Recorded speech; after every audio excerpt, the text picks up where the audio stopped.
Olá, gente, boa noite, tudo bem? Eu trouxe aqui para vocês hoje um pequeno vídeo introdutório sobre humanização na saúde e, como prometido para vocês há algumas semanas atrás, eu especialmente para essa aula, para esse vídeo hoje, né, eu coloquei a camiseta sobre a psicologia. Vou mostrar aqui para vocês. Aqui está escrito: de perto, ninguém é normal.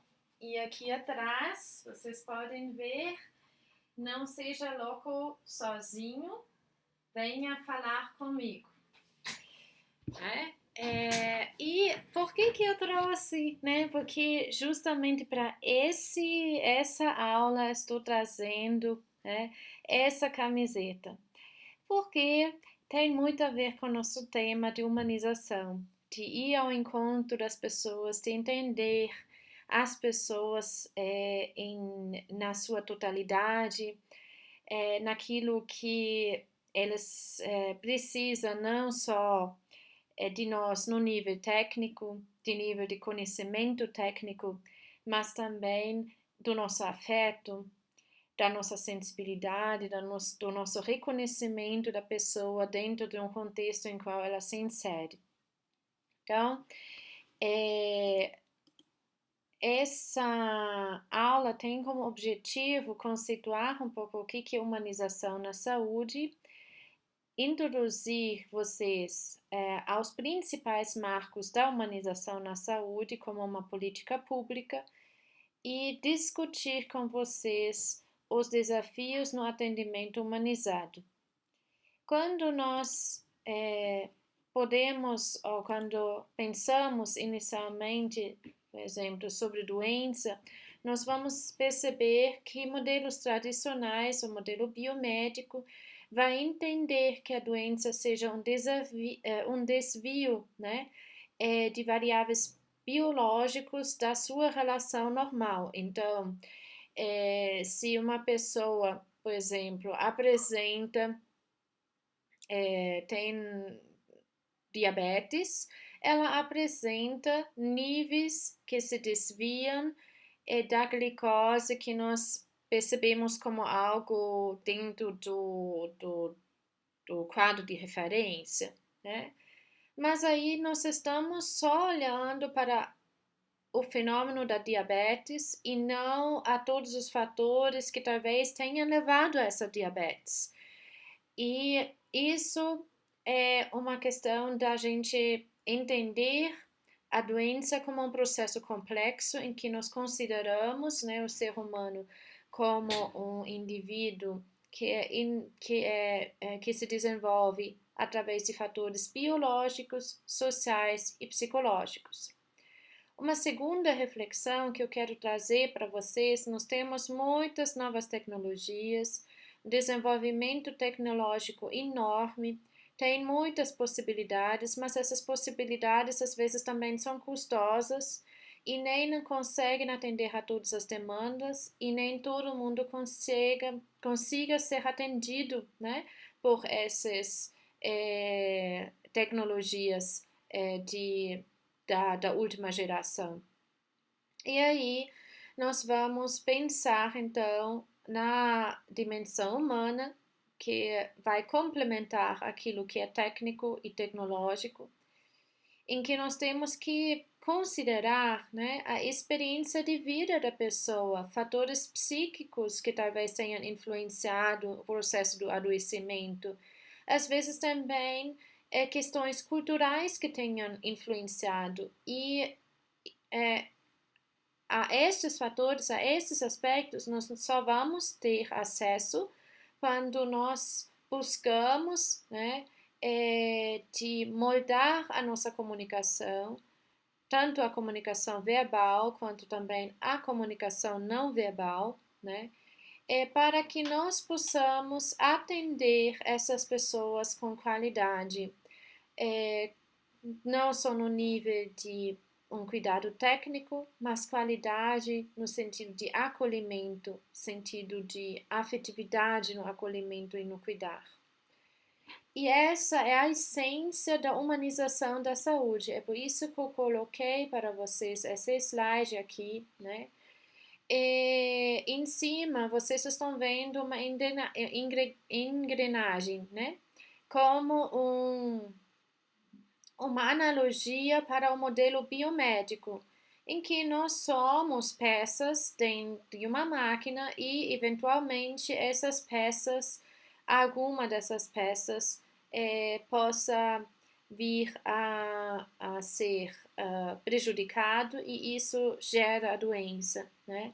Quando nós pensamos em humanização, nós pensamos em intervir no processo de saúde e doença, melhorando a qualidade de atenção a essas pessoas, a saúde dessas pessoas, e entender que eles mesmos também são protagonistas dentro desse processo, que nós não somos melhores nem superiores, mas que para que haja um sucesso dentro do cuidado, dentro da promoção de saúde, é necessário que o paciente seja entendido, que ele esteja respeitado, valorizado dentro dos desejos que ele tem e que ele tenha efetivamente possibilidade de decidir. Ao mesmo tempo, humanização na saúde também significa que eu vou adequar o ambiente de trabalho para o profissional de saúde, de tal forma que ele se sente valorizado, que ele sente que ele tem aí o seu lugar, que ele é reconhecido pelo que ele faz, que ele tem liberdade também de expressar e de trocar conhecimento com os seus colegas, sejam eles médicos, enfermeiros, técnicos de enfermagem, enfim, né? De tal forma que nós vamos reconhecer que é necessário de que nós criamos interações, na verdade, com as outras pessoas que vão atender o paciente, né? E que essas interações sejam interações de qualidade. Nós vamos falar semana que vem sobre comunicação e a comunicação é indispensável para que existam, né, interações de qualidade. Antes da gente encerrar esse vídeo introdutório, eu queria ainda falar com vocês sobre a humanização como política de saúde. Tem uma diferença entre direitos sociais e individuais, conforme nos afirme o texto que eu já coloquei também aí para vocês no Moodle. Direitos sociais são direitos coletivos que todo mundo tem dentro de uma sociedade e através das quais se geram as políticas de saúde, por exemplo. Direitos individuais têm a ver com a pessoa, como um eu dentro de uma sociedade que tem a possibilidade e deve ter a possibilidade de tomar decisões e de ter liberdade de decisão sobre aquilo que ela queira ou não dentro de um tratamento, por exemplo. Em 1948, a Assembleia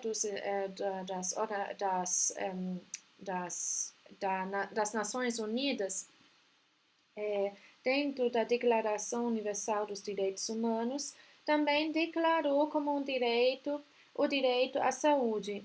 E o direito à saúde, nesse sentido, significa, né, de que a pessoa seja tratada com dignidade, que ela seja respeitada e valorizada e que a vida, né, também que estamos cuidando precisa, né, de cuidados específicos em relação, né, à sua saúde, ao processo de saúde e doença, né.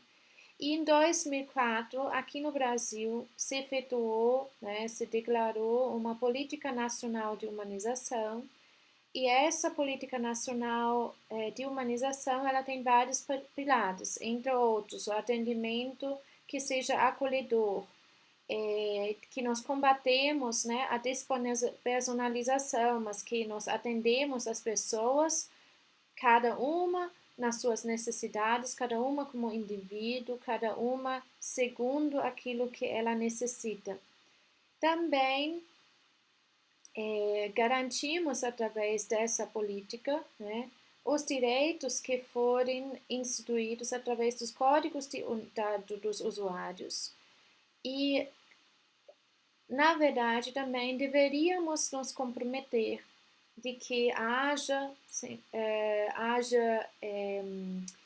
uma educação para as pessoas que trabalham dentro da saúde, para que eles possam aprender práticas que sejam mais que implementam a humanização na saúde, né? Isso também tem a ver com a gestão. E então, quando nós olhamos para a atuação, né, profissional, humanizada, nós vamos ver dois desafios. Eu preciso reconhecer a pessoa, entender que ela está inserida em uma cultura, em um grupo, em um quadro de referência específico, e isso define ela como eu dentro de uma sociedade ampla, mas ela também é sujeito, ela tem necessidades, ela tem percepções, e essas necessidades e percepções, elas se criam através de vivências ao longo da vida. Vivências que possam ser afetados, né, através de fatores biológicos, psicológicos, sociais. Então, nós percebemos que dentro da humanização é indispensável nós criamos solidariedade e nós reconhecemos a vulnerabilidade do outro ser humano. E dentro dessa vulnerabilidade, também as necessidades e desejos. Então, mesmo que nós possamos entender que tecnicamente, ou no nosso julgamento, algo seria melhor resolvido se fôssemos fazer isso ou aquilo, né, dentro do nosso julgamento profissional, ainda assim, nós não podemos impor essa decisão, senão, dentro de uma ideia de humanização, nós temos que explicar essas opções e deixar a pessoa que está em tratamento ser protagonista para ela tomar a decisão. E isso é muito relacionado à forma de como que os profissionais de saúde se relacionam, né, com os usuários de saúde, por exemplo, de que procedimentos às vezes não são de forma adequada explicado para o paciente não está entendendo o que está acontecendo, e isso gera mais sofrimento ainda. Também a falta de habilidade, na verdade, de eu como profissional de saúde transmitir as informações que são necessárias que sejam transmitidas. Isso gera angústia, né, quando a pessoa não recebe a informação que ela precisa. E às vezes, e muitas vezes por causa de que não é entendido a informação, nós não entendemos, nós não reconhecemos a pessoa e nem o sujeito, a pessoa tem dificuldade em aderir a um tratamento que é proposto a ela. Então, essas são as reflexões que quis trazer hoje para vocês. Eu ainda vou colocar um vídeo para vocês aí no Moodle, no Ava, da doutora Juliana Rocha, acho que é Júlia Rocha, e essa doutora é médica familiar, ela trabalha no sistema SUS, né, no Sistema Único de Saúde, e ela traz um pouco a reflexão sobre como que a gente pode humanizar dentro de um consultório, dentro de uma unidade básica de saúde. Eu gostaria que vocês, em relação ao texto e ao vídeo, fizessem uma reflexão, fizessem um pequeno trabalho escrito em que vocês considerassem, né, os desafios que são colocados como dentro do texto as práticas, né, que são colocadas, levantadas pelos autores, e que vocês fizessem uma relação entre este levantamento e as propostas que essa médica familiar está trazendo. Joia? Eu desejo para vocês uma ótima semana, um mega abraço para vocês. Um beijo.